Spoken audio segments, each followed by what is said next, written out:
আমাদের দেশ ভারতবর্ষ যখন স্বাধীন হয়েছিল ঠিক সেই সময় একজন বাঙালি চিত্র পরিচালক যে কিনা গোটা বিশ্বকে শিখিয়েছিল কি করে সিনেমা বানাতে হয়।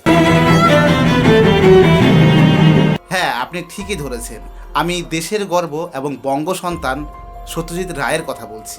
To make a film if you're so interested. তার প্রতিভার যে মর্ম সেটা হয়তো আমরা তার জীবনকালে ঠিকঠাক মতন দিতে পারিনি।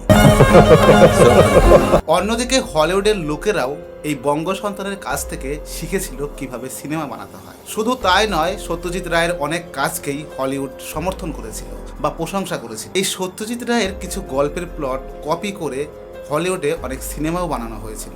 Mr. Steven Spielberg has stolen ideas from Satyajit Ray.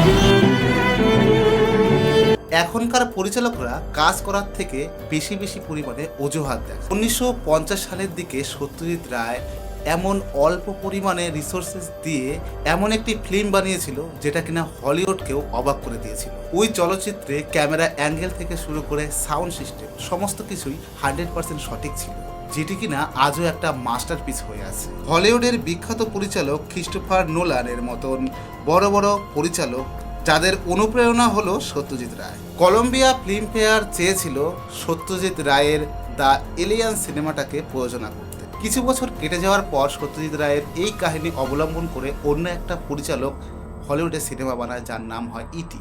এই সিনেমাটা তৎকালীন সময়ে বক্স অফিসে বেশ বড় ধরনের সাফল্য অর্জন করেছিল।